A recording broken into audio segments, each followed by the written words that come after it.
We're really getting into the good stuff. We're continuing to count down our top 50 board games of all time, and this is our 20 to 11.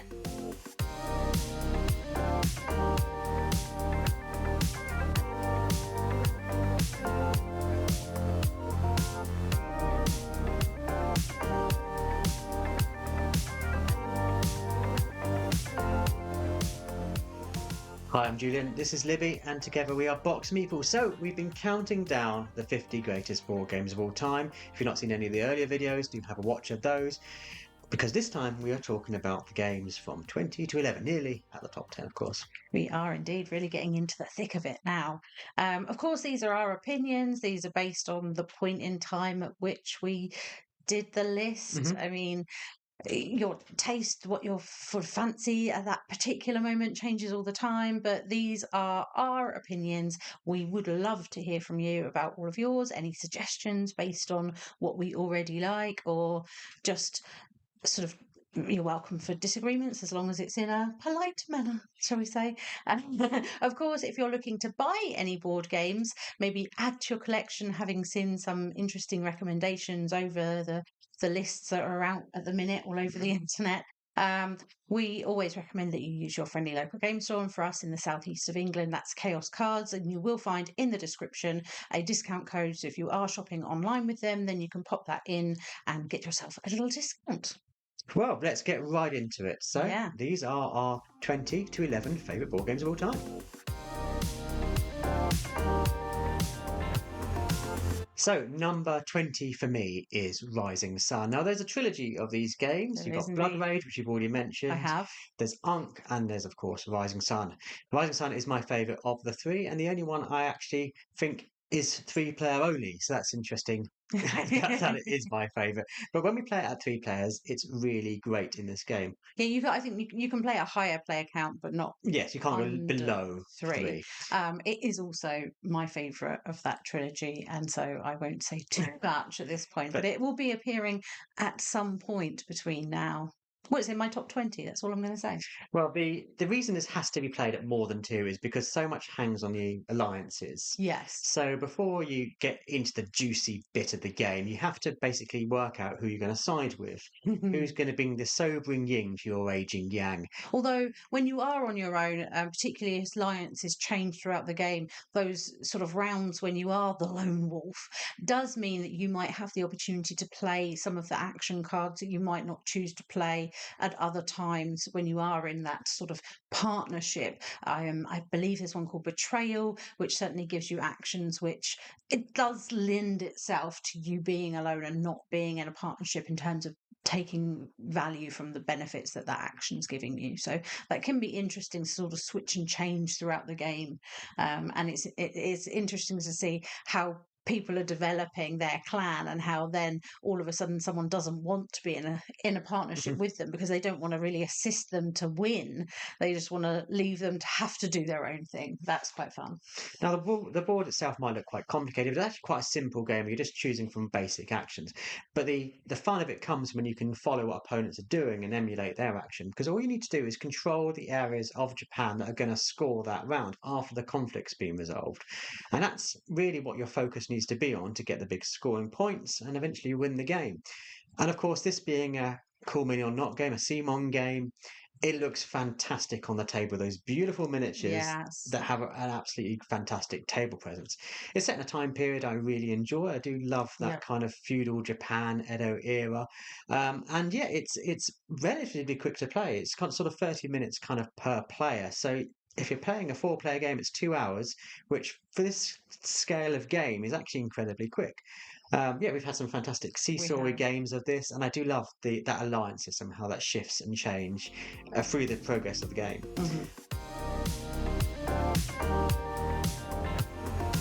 So I'm kicking off my top 20 with a game that you have already spoken about, and I've actually already had its sort of sibling game further back on the lists. This is Tidal Blade's Heroes of the Reef, and I just absolutely adore the world that is created in these games. You're putting out your little guys to the different arenas, the different areas around, and you're kind of gaining those benefits in a worker placement way, but you're also trying to up your skills and change. You've got these lovely little dials where you're kind of eking them up. Are you focusing on one of those particularly and trying to ramp up on something? You're trying to sort of evenly just be able to do everything a bit better. You certainly need to have done a bit of training in order to go out and fight those monsters that are coming in onto the reef, as we discussed when you spoke about this game. One of the really interesting parts of this game is the dice. You start off with a certain amount, and then as you're going off and you're doing all these bits and bobs, these missions and things, you're going to the Droker Ring and over to the championships and things. You're, as you go along, able to upgrade your dice. But you might go towards the sort of blue spectrum of things, you might go towards the red spectrum of things. What are you trying to achieve? So you have some choices to make there, and you can sort of upgrade once and upgrade again. And that's great. You know, you're getting better and better as you go along. But then you don't get those dice back when you go and fight those monsters out on the reef. So it's a bit of a risk of how much have you put into being able to go and do that. You want to prove to everyone that you are a champion, but obviously that does come with you potentially losing some of those assets that you've gained. So that's a really nice, interesting element of the game as well. But a big reward if you actually go and help out and chip in significantly. You can win a game just by focusing on those monsters. You can, yeah. Now, a board game that focuses on madness, stepping away from that madness and embracing it as your character is a bit doolally. I'm talking about, of course, Wonderland's War. Oh, this is also my 19. So maybe we should sort of merge and talk about this one together Our at first the same time. Complete crossover. It is, yeah. We've had similar games in similar positions. First time completely overlapped. Yes, yeah, first one. That's I wonder exciting. if there'll be any more. Maybe. Interesting. So what I love about Wonderland's War, another game of kind of two halves. It is. So you have the tea party at the beginning where you're going around essentially trying to claim the card you think you're going to need and working on that popular ratchet system where you can go forward but you can't go back. But yeah, what you clutch from that allows you to add stuff to your bag, and the bag is so much fun. Isn't it? So in your bag is a collection of all the tokens you've picked up from the tea party, and you start off with you've acquired over the course of the three rounds you're playing in the game, and you're drawing tokens from the bag, which is largely going to affect your battles in the second half of the Wonderland's War part of the Wonderland's War. Yeah. And I love that spectacle. That's the reason I love this game so much, because you're plucking from the bag simultaneously. So everyone who's involved in the battle is drawing into the bag, and then you have this reveal moment where you reveal what's going to happen.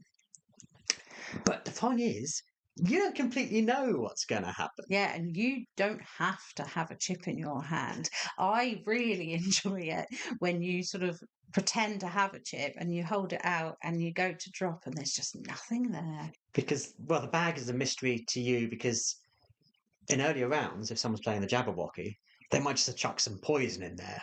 So you might just be thinking you're going to draw something good because you've hired enough various people in the previous dinner party, the tea party, to make your bag good. You know which Wonderlandians you've got.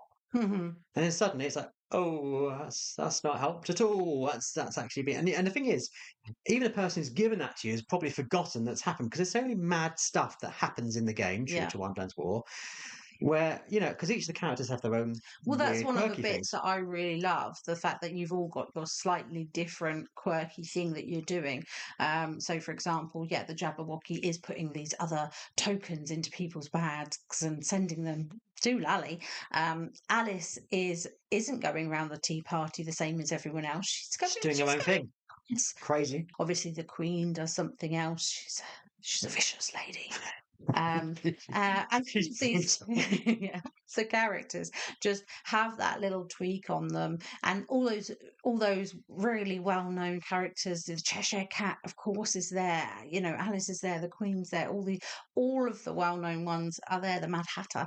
And you have got to get into that area control and get those castles out to be scoring. So you can kind of work out what people are trying to achieve. My opponent's definitely going to be battling in this area, and that area.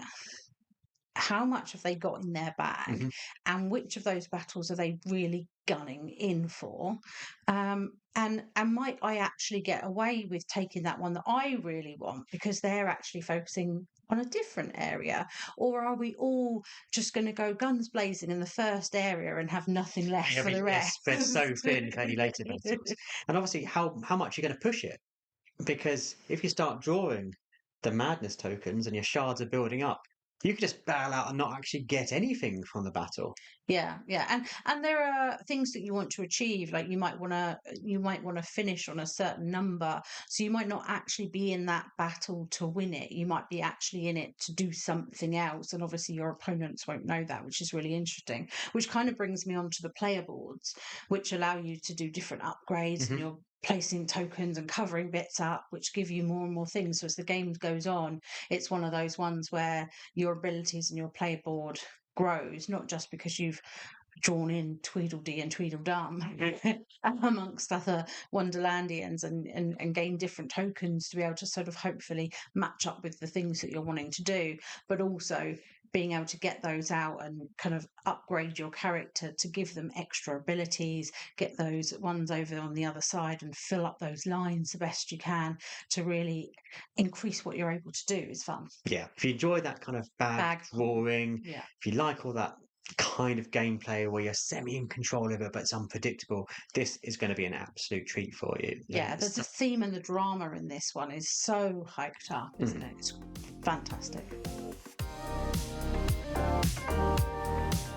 So back to me again. I've gone with Tamashii Chronicles of Ascend. Oh, I thought this might be on here somewhere. Yeah, so I've enjoyed so many aspects of this. I'm a big fan of that kind of cyberpunk future vibe, and this game works as well solo as it does multiplayer. In fact, I played through one of the expansions entirely solo, but that doesn't mean that other people can't then join in on the game in a later scenario, because it's cleverly designed so that each of the scenarios are kind of self-contained over a slightly overarching story. You can only play the finale once you've finished all the scenarios, but the benefits you get from the scenarios can be introduced in every other chapter afterwards. So yes, I really appreciate that. So that, you have been playing it solo, but I can step in on the next one and stuff that you've unlocked. We can merge it into the games that we have together or as groups. And so far, each of the scenarios have been really diverse. You essentially control an entity rather than a body, because you can shift between the bodies. Yeah, I love that about this game. Like you can just trade out and have a new body that does something different when you want. In fact, and then go back. Yeah, it can be really tactical, actually, intending to dispose of a body, because you can draw enemies away, take control of them, and then basically surrender that body, get it annihilated, and shift into a secondary body that you have. And that's actually a really tactical play. This resetting mechanism is really interesting, and it's not often seen in these styles of game. Normally, your character gets killed, that's it. But this keeps on going and gives you almost like a second chance. As long as you have a reserve body you can fall back into and you don't lose that kind of base body, you're going to be good. And that's kind of interwoven into the scenarios themselves, which are all really engaging and interesting. It's well written. Yeah, one of the things I really enjoyed when we were playing this game was that kind of like slidey puzzle of where you're going to put your tokens, how you can move them away and maximize being able to take in your benefits, and how that works with your character and what kind of extra leg up within that puzzle you get. And of course, you're trying to make those patterns to either allow you to do something better on your board or to get you that new skin. So which way are you going with that? And also you can widen that as well to give you a bit more variety. So that little puzzle there of sliding is a lot of fun and not something you see often, as you're saying, in these types of games. You might see some sort of puzzle and spatial games, but you don't necessarily expect it in this kind of like story-based game. Yeah, same thing. And there's something so satisfying about aligning your little tokens and hacking an enemy and destroying it before it even gets a chance to attack you. That's something that's really exciting. That's really fun. Yeah. When you back a Kickstarter, you don't quite know what to expect because there's no reviews for them. You just hope that it's going to deliver in the ways you want it to. And this so far really, really has. I absolutely love playing it. my number 18 is Viticulture, a game that I haven't heard from you yet, so I'm assuming is going to be higher on the list for you. But it's a really wonderful game about making wine, and it feels quite intuitive in terms of what you have to do when, because if you know anything about winemaking process, obviously you've got to plant some vines, and and then you've got to harvest the fields, and then you've got to crush and then where are the bottles, and where are you storing it in your cellar, and all of that thing, all of the actions make sense thematically with doing that, and going out, and hopefully you're selling some incredible champagne of rosé, and you're trying to work out who needs what. Are you going out for those extra meeples? I love the grande worker in this, which allows you to sort of try and hold him back to make sure that you can get the most of where someone else might have been, because it allows you to go somewhere that's already full, or maybe somewhere you've already been, so it allows you to maybe sell your wine twice, which is really great at the end of the game. But there's such variety with this, not just in the base game itself, but adding in Tuscany, adding into the viticulture world that we're just currently playing through, which we're really enjoying so far. That's adding different things and turning it sort of more co-op, having to think together about stuff, which is an interesting play on that. But just in terms of the visitors, the sort of the spring or the winter that you're choosing, how they add things to that, and how you're planning and maximizing who you've got and your money. Are you selling a field so you can go and get that extra cellar? All of those things come together, and yeah, we have a lovely set with some extra little bits and bobs of our wine bottles, and I think I've 3D printed you out some different buildings and stuff. So it's a really nice copy now that I think that we have, and it's a game that I feel has that comfort factor. We've played it quite a lot, so you can table it relatively easy, and I think you can bring it in to people that haven't played a lot of board games. I feel like it is suitable for people of various levels of gaming, for sure. Yeah, just a brilliant game. Yeah, you're absolutely right. I'll be talking about this in a future video. Oh, it's high. I love me some time travel. Oh, love Back to the Future. We all know that. But it's not the only board game that involves time travel. It is not. I love worker placement. So imagine if there was a worker placement game that involved time manipulation. I guess. Wouldn't that be a good one? Yeah. Anachrony is a game we've only recently discovered, but it's a game that we both instantly loved. Yeah, we ended the game and we were like, oh, that is good. That's very good. I love so much about the game, but particularly I love the kind of story that goes on in this, and that there's been this meteor and everyone's been wiped out apart from this little individual clans or tribes. I've got exactly the terminology they use, and you obviously are playing those, scouring the resources that are left to try to get the bits you want. But don't worry if you can't get hold of the stuff you need, because in the future you have them, so you can just steal stuff from the future.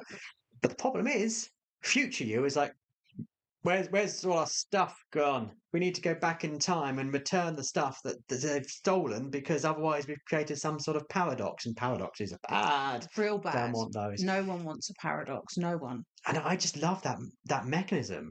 And yeah, there's just the progression of it is so intriguing, because you feel like you've got one foot in the past while looking forward to future actions, because it's a very, very tight game in how quickly you need to achieve what you need to achieve. Yeah. I'm sure it's going to be high on your list. It is. It might be, as you just said a little while ago, in a future video. So yeah, absolutely superb worker placement game. Yeah, I'm not going to say anything because I'll have nothing left to say in the next video.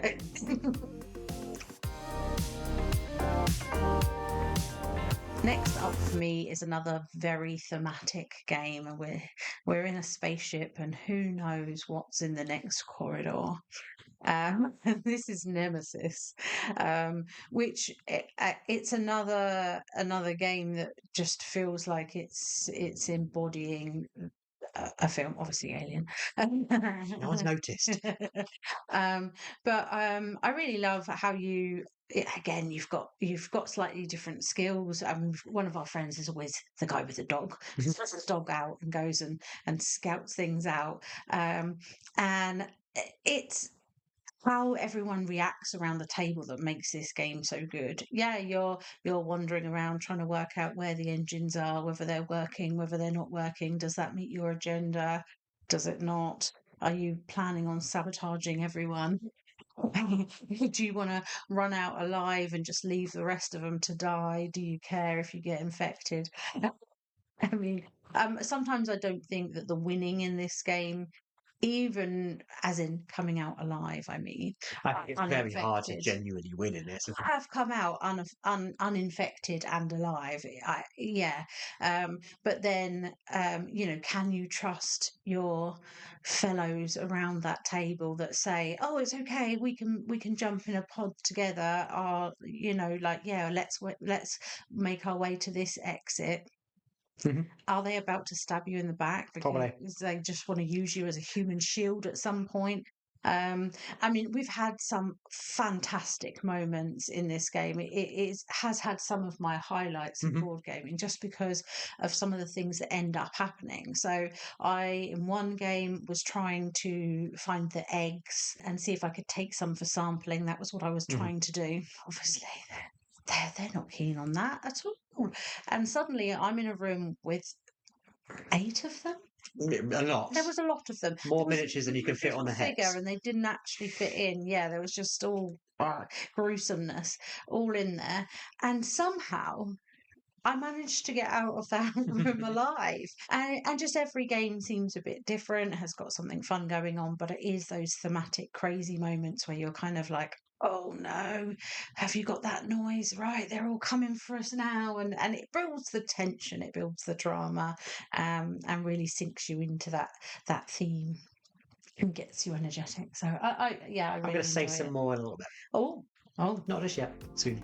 exciting. I used to really love the game Boss Monster, which is a card playing game where you're essentially trying to stop heroes from entering your dungeon. Yeah, it's one of the games that we played together so much. We played an awful lot. Beginning of our relationship, you were newish into the hobby. I really fell in love with it because it harks back to those old 16-bit adventure games, which is games of that time period were my favourite. I really love those. So it's nice to see that homage and referenced in a game. And 16-bit kind of pixel art, I absolutely love that look. But then I discovered Overboss, and it kind of blew Boss Monster out of the water because it has gameplay mechanisms that I really enjoy, that I greatly prefer. And this is just a tile placement game where you're playing that very popular at the moment, picking up 2 tiles and having to place them on your board. But what I love about this, beyond the theme and beyond the art, which I think is magnificent, very much my thing, is just the basic puzzle of it all. And it's a game that I actually love solo, mixing up the combination of different environments, different tiles I'm going to use each game and seeing how they interact with each other. To the point where it's now kind of my go-to quick solo game where I don't want necessarily a narrative adventure. I just want to sit down and do a kind of personal puzzle. So I absolutely love it. Love Overboss. Yeah, there's definitely something to be said for those kind of easy to play kind of puzzly games that aren't the kind of 2-3 hour epics that you can just get down and play quite easily. Cup of tea, coffee, and sort of a relaxing sort of game, even though you're getting a brain tease at the same time. The zoo game. It's Arc Nova. I really love the puzzle of this one. You have got a lot going on to look at to try and work out what's best for you to do, but essentially you're building out this zoo. You're getting those different areas that you can house the animals in, and you're trying to see if you can sort of match up what you're trying to do to your benefit. Can you get a load of scavengers, for example, and really hone in on those abilities and those extras? I mean, I did manage to do that one game, I Yeah, think. I like just like a little petting zoo. Really cute small things. Yeah, I pretty much always just discard the animals and get the fun, exciting, well, exotic ones. I don't often build a reptile house, but sometimes it has its benefits depending on what's out on the board. And there's a lot to think about. You've got to think about though what's in the river there, what action you're taking. It has that great ability with the power of the card. So, the longer you leave it there, the more you're capable of doing with it. But obviously, you kind of really need to be able to do things in a certain order. You've got to have that area for your animals that are in the right location. Is it near to some water for one of them or whatever it might be out there before you can play that? And so, can you afford to wait until you can do more and more? Can you afford anything with the amount of the currencies and things to be able to play these things? And of course, you're scoring points for building out these zoos, but you're also scoring points for conservation. And you've really got to think about that side of the game as well. And can you marry up those things? Can you get things to the different areas of the world and have the alliances from maybe the South America or somewhere like that? And then because you've got that alliance, can you do more in that area with the cards that you've got that you're able to put out, with the animals that you're able to put in the zoo? There's just so much going on, and when you even take a break, like pushing That's that very break tactical mechanism sometimes, can be really interesting in terms of when you're drawing income. Maybe you're stopping someone from doing something that they were hoping to be able to do prior to the next sort of round. Is really interesting. So I'm sure that you'll have more to say, so I won't carry on. There's a few more things I could talk about, but I'll leave a little tiny dash. Future video content there.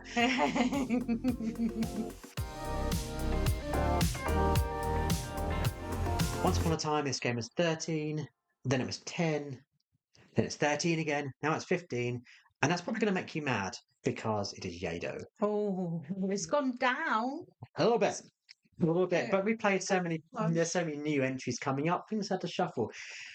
As I said before, that doesn't mean I hate this game. No, it's in your top 20. It's just I do love Yado.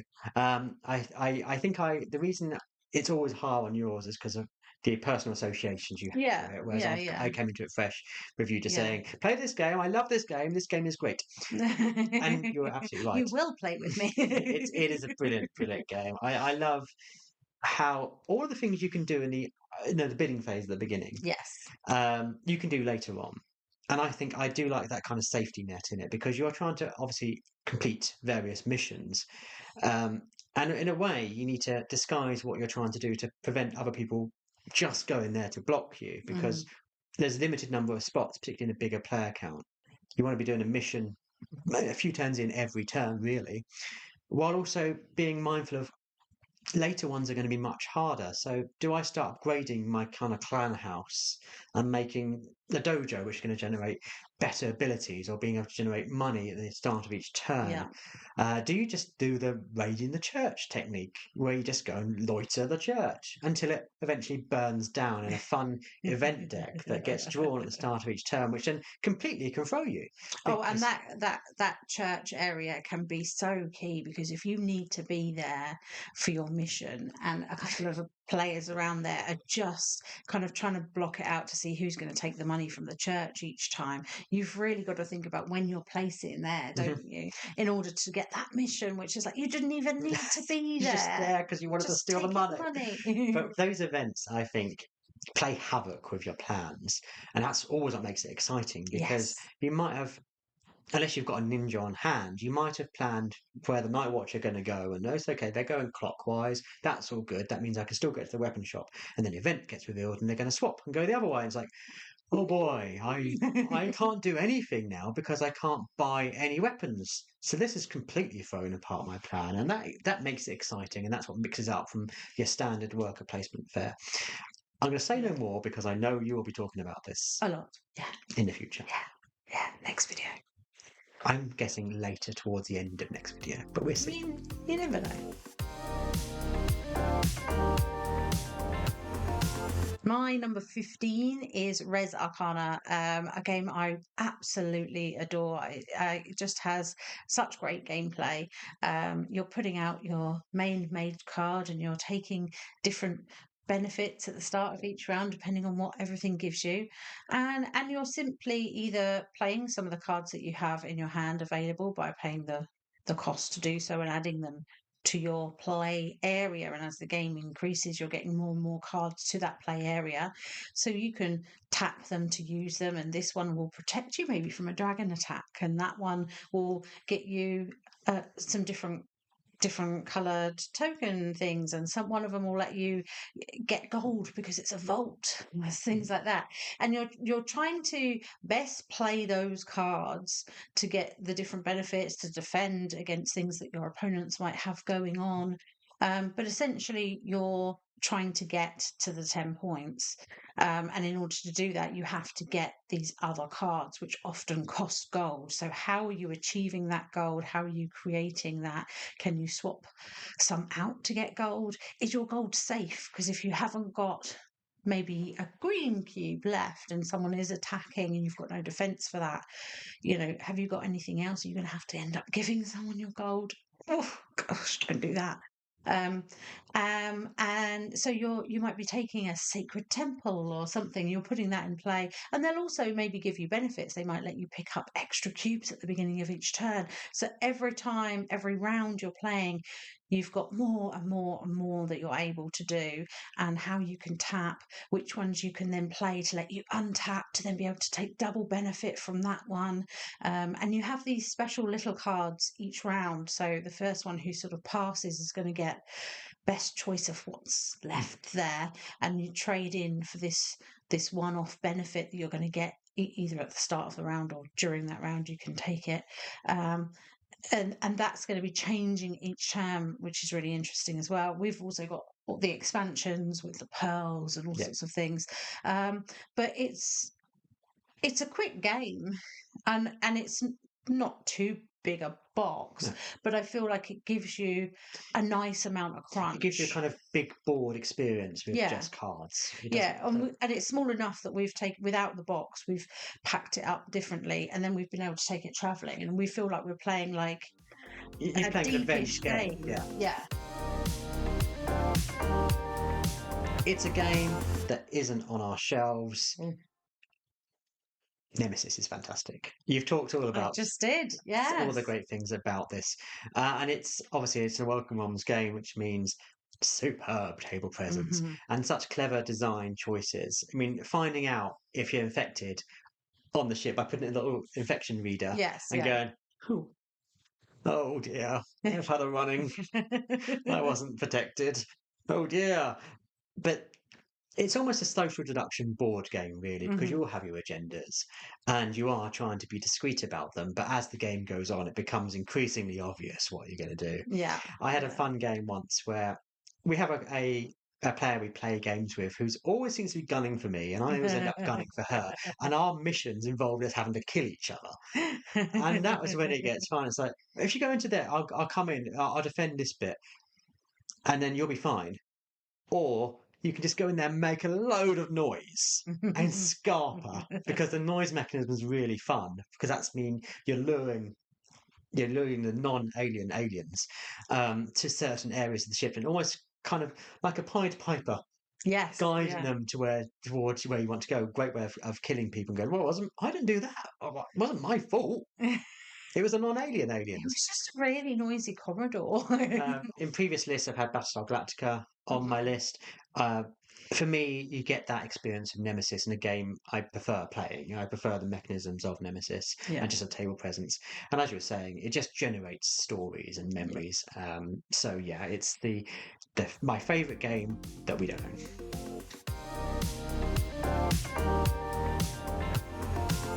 You might not hear this very often, but I'm going to say you were right. You were right that Dune Imperium should have been higher on the list. You're right. What you did was wrong.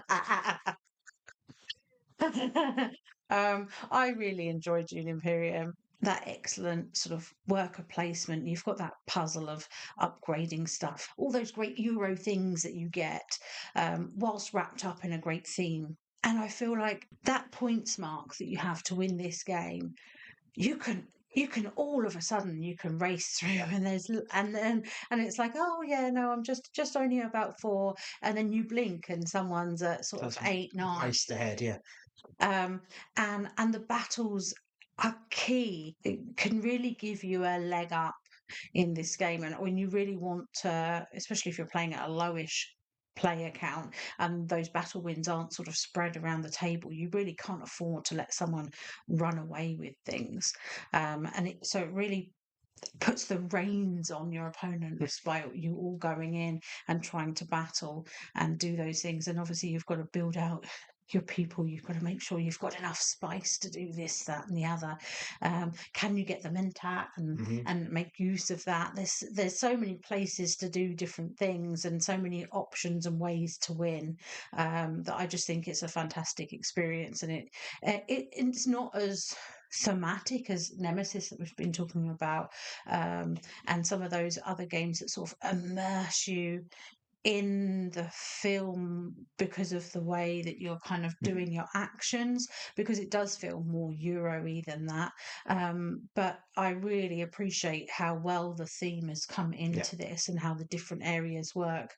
You know, the Bene Gesserit, and It's a licensed game done well. yeah, really Where is. it's Really a good is. game to start off with, and the license, if you appreciate the film or Yeah. the books, just enriches it. I think its only drawback, as we did discuss when you spoke about it on your list, is that it does play at 2, but it's not the best mechanism. You are adding in a dummy player and having to remember to use that thing. So that does give it a slight drawback. But it's an incredible game, and it's a game that I would never say no to playing. Really, I think once again, I did in the previous list. I've put June in the wrong place. It should have been higher. it should. Whoopsie. It's no secret to anyone, I love games that tell stories, and no game tells a better story than Sleeping Gods. It kind of the culmination of all of those kind of Red Raven games mashed into one big epic adventure. And I absolutely treasure the time we had going through that campaign last year, or the year before last, perhaps, going on that each evening, going on a set amount of time to play, where we lost track of time and we looked at the clock and said, it's now 2 a.m. We've been playing this 3 hours, but what an adventure we've been on. Yeah, that was one of my only drawbacks from the game, because I'm not as used to video gaming as you You have couldn't stop.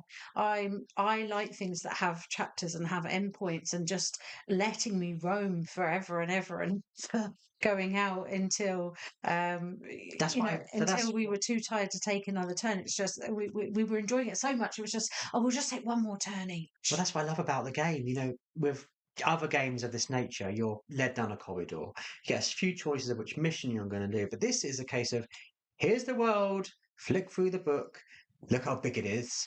You can pretty much go anywhere you want. Yeah, yeah. You know, there's a text suggests you should head south. You don't have to. Go north if you want. Find another mission.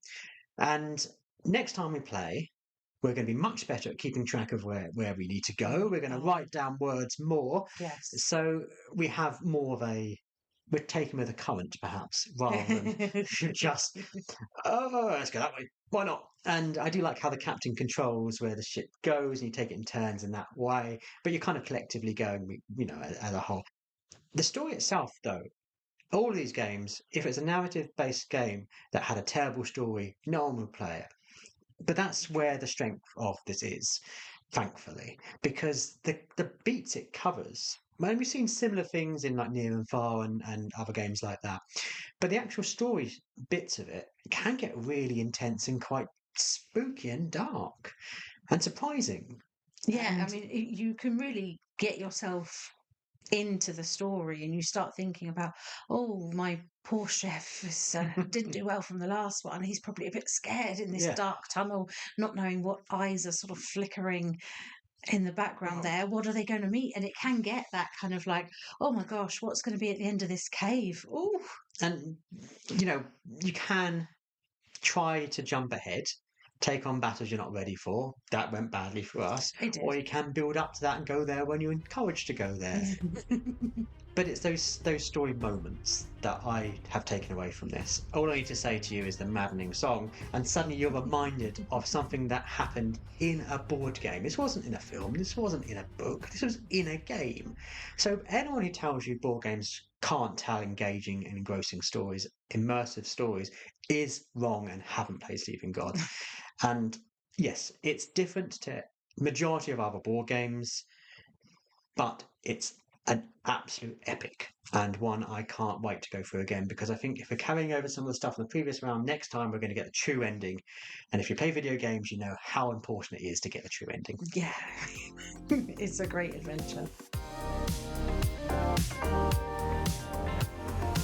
Revive is another game that we have fallen in love with in recent months. It's a game that I'd had on the shelf for ages, and we just hadn't really gotten around to getting it out and getting it played.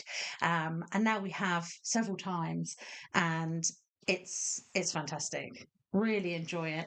I really love that you're going out and trying to spread out, get to different places using your cards, and you're placing them into your board, and you're choosing whether to take the top or the bottom benefit depending on how you pop them in. And can you cascade benefits by adding those little sections into those slots, so you're double downing on what you're gaining back when you place those in. What I really enjoy about this game is that whole central section of your board where you're moving around on these tracks and they're giving you these different benefits. There's so many different bits and bobs that are coming together in this sort of post-apocalyptic theme where you're kind of rebuilding the world. It just all makes sense, and it really powers through at the end as well. You can do so much more, and you can see people gaining the color of that you want, that you're needing with your sort of extra scoring card that you have, that no one else knows what you can score best for in which color. And the fight for those alien. Yeah, like if it's like the purple one or something like that, and then it turns out that everyone's really after the purple one. You want to sort of race towards getting that, and it's really interesting how some people can go ahead and get a reasonable amount of points in game, and you're totting them up here and there, and you're managing to build out things and do things and up your pop, and you're getting some benefits for going up that score track.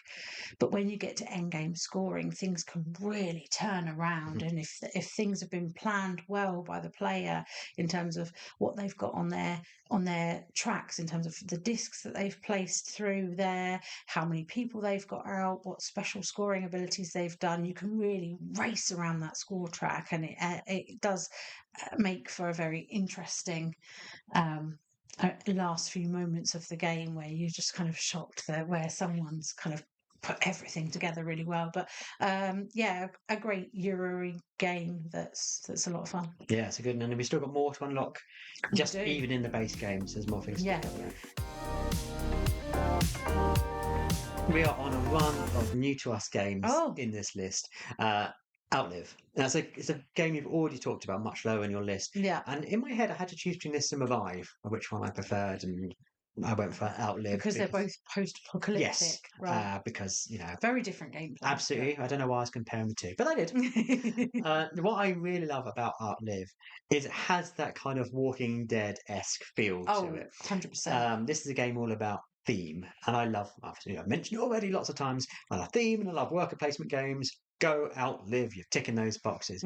But what is brilliant in this game is there's events that happen that affect everyone, and these affect you at the end of each turn to varying degrees depending on what you're focusing on. And of course, you can be the hero. You can allocate enough of your resources to deal with the event, get a lot of points. But if it's not really affecting you all that much and it's really hurting everyone else, do you want to do that? maybe you want to do that at the end of the game and weather the storm a little bit. Yeah, I mean, you have got to feed all your people on the board, so you need Right. those resources for something. I do like how your underground bunker grows and expands, and you start allocating your people in there to get benefits on the top half of the board. Hmm. But I particularly like the competitiveness of it. Like I said, it feels like The Walking Dead, where your different clans all need, for example, water. Now, someone's gone there with a 3 power worker. If you're sending in a 4, you can strong arm them out of it and get the benefits in that. And I do like that reflection of that narrative element. People are desperate for stuff. They're willing Yeah. to fight for it. But oh no, they have a gun. That's mucked up your plan, hasn't it? And for me, when narrative works within the game rather than just being slapped on top is when games really shine. And Mhm. I really do feel like this has ticked that box. My number 12 is Eclipse. We are roaming about space again. It's not the only space game in this portion of the list, and I'm sure there's one or two more to come next time. I don't think that I've heard I you haven't say I haven't about this mentioned one it yet. as yet, and I can only assume that it is going to appear because I know It may well that do you because I love it. do enjoy this Yeah. one as well. It's a 4X game, and it's fantastic. You're roaming about space, upgrading your ships, trying to kind of manage that board well with which ships you've got going on. And everyone's got that different faction. Again, we love those ones that have that asymmetry in them. They seem to be coming up again and again on these lists, don't they?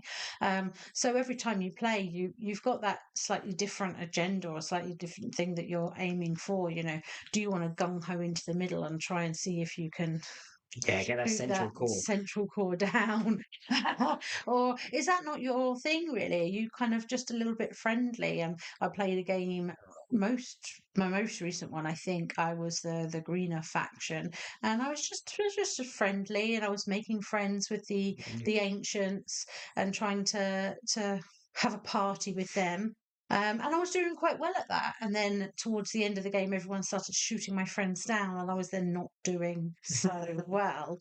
Um, but it's a game that changes every single time, and I've been attacked by the not Borg.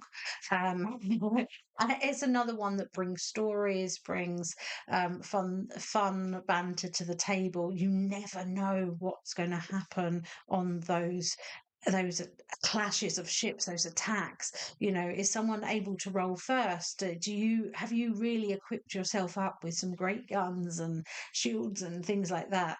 But even so, you kind of never really know how people are going to match up to each other, and it can be interesting when you get into those battles and see what's going on. um and wormholes, when they appear, and you can just all of a sudden just Lock across turn the up board. next to somebody who's looking a little bit weak, and see if you can take advantage. Yeah, it's a great game of exploring the galaxy, and has lots of variability, lots of different ways that you can upgrade your ships each time, and take those different modules and things and really play about with how they would work together. So yeah, a It's a, really fun space game. it's a true space opera. And I will Yeah, talk about it in the next video. yeah, I thought I'd leave some bits for you to say. Oh, Tapestry. You're so good and you're not in my top 10. Oh my gosh, Just on the edge at just number off. 11. Oh, Solely because there's so many great games I've played that are going to be in my top 10. Something had to nudge down, but it's right on there. I do love the kind of bonkersness about it, that you can somehow get to space before you invented the light bulb.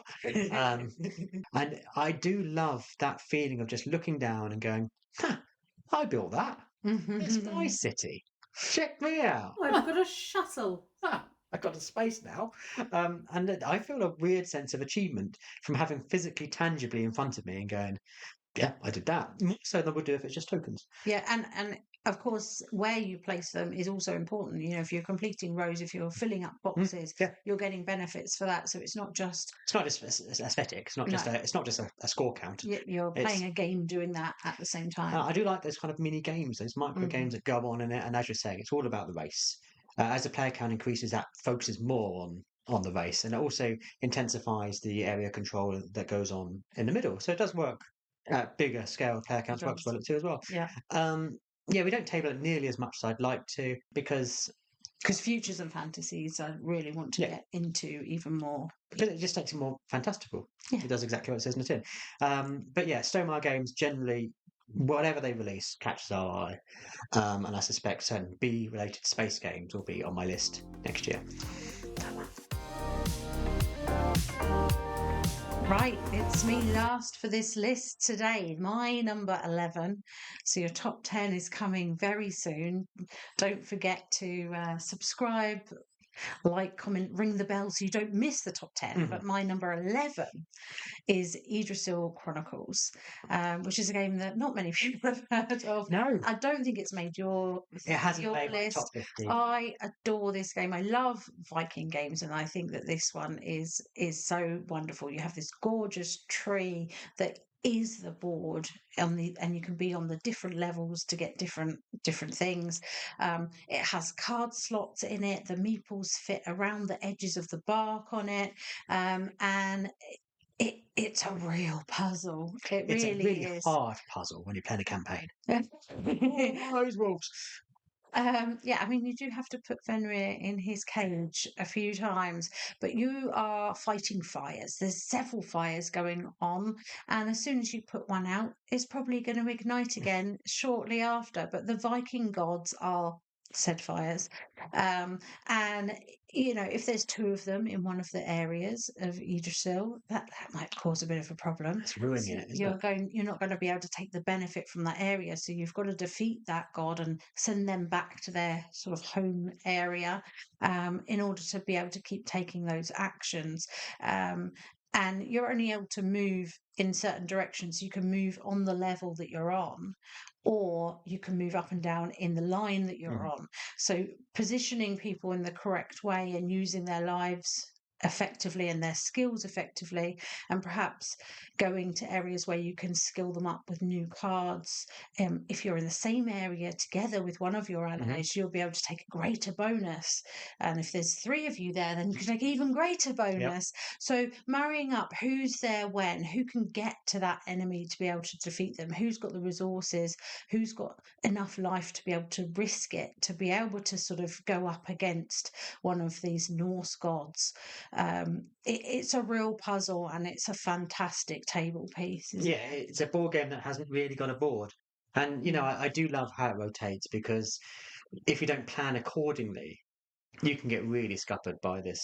And obviously, you need to anticipate how it's going to, and that affects which order your gods are. You should activate your gods Yeah. because if somebody's moved out of the way, what you anticipate doing with that isn't going to work out. So that's where communication really does pay off in this very tricky cooperative game. Each round you can choose who's going in what order, which is an interesting Yeah. part of that conversation. And yeah, you can take elements to improve your luck at things. You can bring yourself on some little white meeples that you can send out to battle, some warriors. You can do some things that will change other elements, so you can use them to manipulate results or try and send things in your favor. And there's some ruins that you can try and get some great benefits from those too. And yeah, I want to play it more, Yes. but because you're not as keen, or I think maybe we had a couple of harder games, and now Yes. you've tarred the whole lot with, oh, it's very difficult. Whereas actually, I think some of the games aren't as hard because we've gotten towards the end of the campaign. Obviously, it has It's ramped up a brutal. little bit. Now, So maybe we'll play an easier game again, get you back into What's good about it is it does have a self-contained game. Oh, yeah. So if the campaign does get either too hard or it doesn't get too repetitive, certainly because you start using different elements. There's a lot in the box Yeah, that are only related to one mission, and then suddenly you never see those again in the campaign. But there is a core game yeah, that is really fun anyway. yeah. So That one's not that difficult. no, and that's a fun kind of. I'm not going to say entry level at all, but it's a No, I think fun. it is. It's a fun game that you can quickly explain to people and enjoy. Yeah. That just will be very different because of the rotating board. But yeah, so that's been it. That's been 2211 Yes. We're on the cusp of the Big Ten. Yes, the top 10 is coming very soon. So, as I said earlier, do keep your eyes peeled for that and ring the bell. We hope you've enjoyed them so far. Of course, if you haven't caught all of the other videos that we've done, we did start at number 50. So, there's the 50s, the 40s, the 30s, this one, the 20s, and we've still got the 10s to come. If you've missed any of those, do go back and make sure that you've got the full view of our 50 so you can comment and tell us all about what you think about it. So don't get cross if we haven't talked about your favourite game, because it might be in our top 10. You never know. Could be in a video you already mentioned, or it just might be a game you like that we like less. Or we haven't played it. That's knows? Give us a recommendation. But as always, thank you so much for watching. See you for the top 10.